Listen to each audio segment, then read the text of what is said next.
Hello friends, Ram Ram सभी को। कैसे हो आप सब? उम्मीद करती हूँ सभी बहुत ही ज़्यादा अच्छे होंगे और हम सब भी ठीक हैं। स्वागत है आपका फिर से एक नए व्लॉग में। और अभी है ना दोपहर का टाइम हुआ है और मैं बना रही हूँ लंच। और आज लंच में है ना मैंने सब्जी बनाई है, वो भी बड़ी की सब्जी, ग्रेवी वाली। और सब्जी बना दी थी। सुमित से मैं पहले पूछे गई कि क्या बनाऊँ क्या बनाऊँ। पहले तो बोले कि ठीक है जो तेरा मन करे वही बना ले। तो घर पे बड़ी रखी थी तो मैंने बड़ी की सब्ज़ी बना दी। मेरे को टेस्टी लगती है, सुमित को भी टेस्टी लगती है, पर मम्मी को कम पसंद है। और फिर आए ना तो आते ही बोले कि नहीं मेरे को तो चटनी खानी है, वो लाल मिर्च वाली कुंडी की जो चटनी है ना, वो खाए बहुत दिन हो गए और आज बहुत मन कर रहा है खाने का, वो बना ले। माँ ठीक है, मैं काट के कुंडी में डाल दूँगी, कूटनी आपको, क्योंकि कूटने में ना बहुत ज़्यादा टाइम लग जाता है। मैं तब तक अपने और काम निपटा लूँगी, आप कूट देना। बोले ठीक है मैं कूट दूँगा। तो बस मैं यहाँ लहसुन, हरी मिर्ची, ये सारी चीज़ें मैंने कुंडी में डाल दी हैं। और कूटने का नंबर है सुमित का, क्योंकि है ना ये कुंडी हमारी छोटी है और जो सोटा है वो भी बिल्कुल पतला। मोटा सोटा होना तो उससे तो जल्दी जल्दी कुट जाए, तो इसीलिए मेरे को बहुत हरकत आती है भाई इसको कूटने में। मिक्सी जार में तो फटाफट बन जाती है चटनी, लेकिन इस कुंडी में बहुत मुश्किल से बनती है, कई देर लग जाती है कूटने में। तो आज ये काम सुमित करेंगे, उन्हीं को बहुत पसंद है, सुमित को बहुत ही ज़्यादा पसंद है ये लाल मिर्ची वाली चटनी। और अभी बाहर कोई आया हुआ था तो वो आवाज़ लगा रहा था, इसलिए हम दोनों ही भाग के और देखने आए थे। खिड़की है ना इधर हमारी किचन में, ये बाहर की साइड मतलब गली की साइड ही है, तो यहाँ से सारा दिखता कौन आया है कौन नहीं। तो कोई आवाज़ लगा रहा था ना, तो इसलिए मैं और सुमित दोनों भाग के देखने आए हैं कि कौन आया है। और ये देखो सुमित चटनी बना रहे हो और मेरी यहाँ सब्जी भी बन के रेडी हो गई है, बड़ी की ग्रेवी वाली टेस्टी टेस्टी सब्जी। पर मैंने खाई, किसी ने नहीं खाई। मम्मी ने भी चटनी के साथ ही खा ली। तो मम्मी और सुमित तो बोले कि जब ये लाल मिर्च की चटनी है तो सब्जी की हमें ज़रूरत ही नहीं है, हम नहीं खाएंगे सब्जी, मेरे को दे दो तीनों टाइम सब्जी, मैं खा लूँगी। क्योंकि मेरे को सब्जी बहुत ज़्यादा पसंद है, इतनी मेरे को चटनी पसंद नहीं है। तो मेरे लिए तो बन गई वही सब्जी, मैंने ही खाई थी बस। फिर बाकी जो बच गई ना वो सुमित के लिए मैं शाम को खा लेना, मेरे को शाम को नहीं बनानी पड़ेगी, तो शाम के लिए रख दी थी मैंने।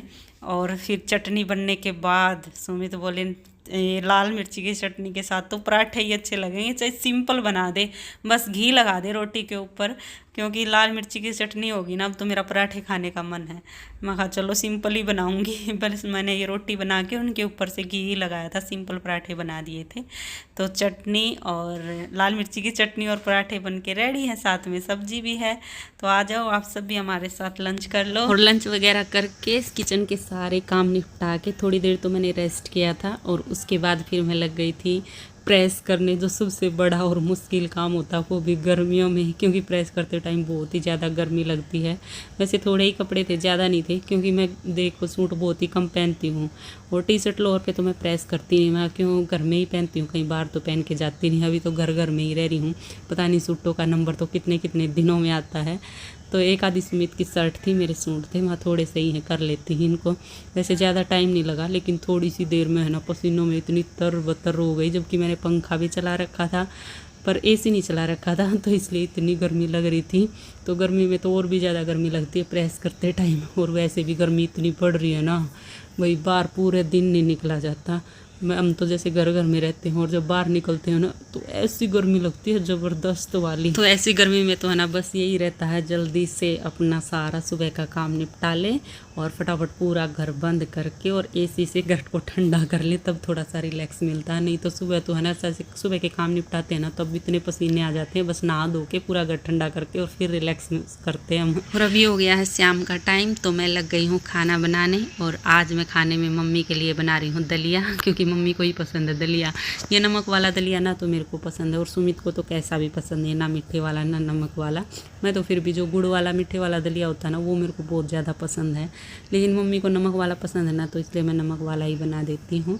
और मम्मी को तो इतना पसंद है चाहे हर टाइम दलिया दे दो तो इसलिए मैं अभी इतना बना रही हूँ, मम्मी के 2-3 बार में काम चल जाएगा। मतलब अभी शाम को भी खा लेंगी, कल सुबह भी खा लेंगी, तो इतना दलिया बना रही हूँ। और मैं और सुमित रोटी सब्जी खा लेंगे, क्योंकि सुबह जो सब्जी बनाई थी ना तो वो बची ही हुई है बड़ी की सब्जी, तो उसी के साथ रोटी खा लेंगे। तो बस दलिए के लिए मैंने कुकर में बनाती हूँ, क्योंकि कुकर की मोटी तली है ना, तो उसमें पानी उबलने के लिए रख दिया था। और फिर उसमें मैंने डाल दी है दाल और राइस, चने की दाल है तो ये नहीं डले ना, चने की दाल तो मम्मी है ना बिल्कुल टेस्ट नहीं आता मम्मी को, तो चने की दाल तो दलिए में ज़रूर होनी चाहिए। और फिर नमक डाल दिया था मैंने, और बस जब वो थोड़ी देर के लिए उनको पका लिया था, थोड़ी देर जब पक गए ना तब मैंने दलिया भिगो के नहीं भिगोए ना फिर उसमें गांठ पड़ जाती है, तो थोड़े ठंडे पानी में भिगो के और फिर मैंने कुकर में दलिया डाल दिया था और बस सिम गैस करके और पकने के लिए छोड़ दिया। तो दलिया तो जितनी देर तक पकेगा ना उतना ही टेस्टी बनता है, तो धीरे धीरे पकता रहता है, कई देर में जाके बनता है। और अभी रात के टाइम मम्मी चली है कीर्तन में, 10 सवा 10 बज गए थे, तो अभी जा रही है मम्मी और आंटी दोनों कीर्तन में। वैसे मम्मी है ना कई देर से तैयार बैठी थी, अपना खा पी के तैयार होके बैठी थी, लेकिन जो कीर्तन करने वाली पार्टी थी ना वो अभी तक नहीं आई थी, तो इसलिए थोड़ा मम्मी लेट हो गई। आप भी जा रहे हो दीदी? गर्म हवा चल रही है, अब भी 10:15 हो रहे हैं, देख लो रात के।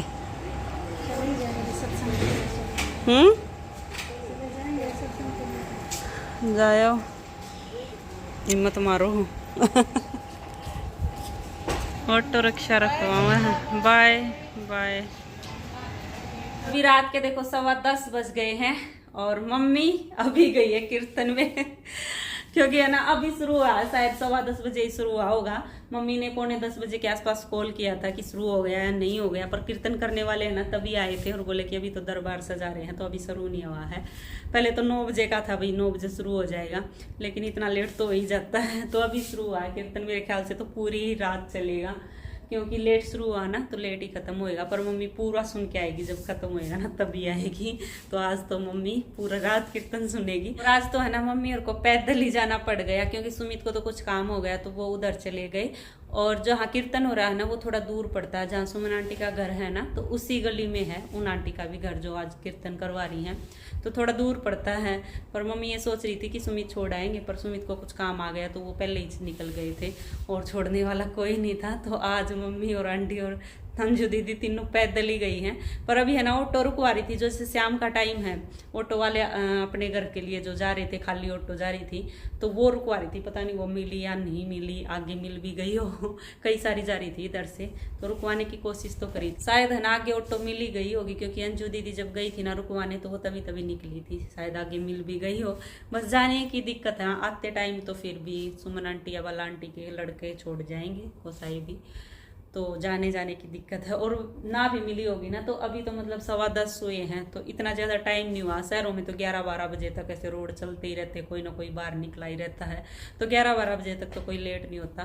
पर आते टाइम बहुत ज़्यादा लेट हो जाएंगे, तो उस टाइम ज़रूरी था भी कोई छोड़ के जाए, तो उस टाइम का तो हो गया इंतजाम। और मेरे सारे काम निपट गए हैं, किचन के देखो पूरी साफ सफाई हो गई है, बस मैं तो वही कर रही थी भी सोने की तैयारी कर रही थी। देखो सारे काम हो गए मेरे तो। और अभी गई है मम्मी, गई है और संतोष आंटी और अंजू दीदी। पहले तो है ना मम्मी और संतोष आंटी का ही था प्लान जाने का, पर फिर अंजू दीदी भी बोली कि मैं भी चल पड़ती, मैं भी सुनाऊंगी कीर्तन। और आज जो मैंने वीडियो डाली थी ना तो उस पर कमेंट आया हुआ था कि अंजू दीदी कौन है तो अंजू दीदी है संतोष आंटी की लड़की, बड़ी लड़की है, मतलब लड़के हैं जो 2, वो छोटे, 3 बच्चे हैं संतोष आंटी को, एक लड़की है 2 लड़के हैं, तो लड़की बड़ी है और लड़के छोटे हैं। 2 बहुएं हो गई, ज्योति और पुनीता। ज्योति बड़ी है, पुनीता छोटी है। और कई ये भी पूछते हैं कि पुनीता के कितने बच्चे हैं, तो पुनीता के 2 बच्चे हैं, एक लड़का और एक लड़की। लड़का भी हुआ है, 3 महीने का हो गया, और लड़की थी पहले, आपने पहले भी मेरे व्लॉगों में देखी होगी, पिछले साल भी आई थी सिया जिसका हम जिक्र करते रहते हैं। और ज्योति के 2 लड़के हैं, गबरू और नोनू। और कई है ना कमेंट करके ये भी पूछ रहे थे कि संतोष आंटी के दोनों बेटे बाहर रहते हैं क्या, अंकल आंटी यहाँ अकेले रहते हैं। आंटी के है ना दोनों बेटे बाहर ही रहते हैं, हांगकॉन्ग में ही रहते हैं दोनों, और अंकल आंटी इधर रहते हैं।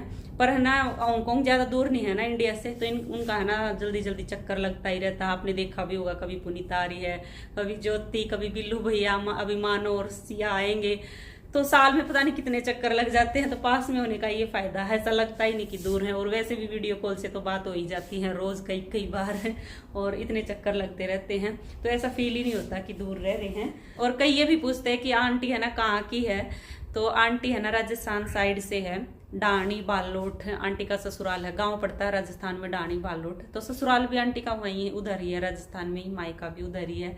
और ज्योति भी राजस्थान से ही है, उधर आसपास में ही गांव है, ज्योति का भी उधर ही है, मतलब डाणी बालोट के आसपास ही ज्योति का गांव है। गांव का नाम तो मेरे को पता नहीं। और पुनीता दादरी से है, हरियाणा से। और जो अंजू दीदी है वो भी मतलब दादरी में ही शादी हो रखी है, हरियाणा में ही शादी हो रखी है। तो आज तो मैंने सारे ही जवाब दे दिए होंगे आपके कमेंटों के। और ये भी कह रहे थे कि हाँ संतोष आंटी का घर बहुत सुंदर है, बहुत सुंदर घर है भाई, बहुत मतलब बड़ा भी है और सुंदर भी है। तो सारे जवाब दे दिया आज तो संतोष आंटी से जो रिलेटेड थे। चलो अभी मैं सोने की तैयारी कर लेती हूँ और इस व्लॉग का भी यही एंड कर लेते हैं और मिलते हैं आगे एक और नए व्लॉग में। तब तक के लिए bye bye, take care. Video देखते रहना और पसंद आए तो प्लीज़ लाइक ज़रूर कर देना और जो चैनल पे नए सब्सक्राइब कर लेना। Bye bye.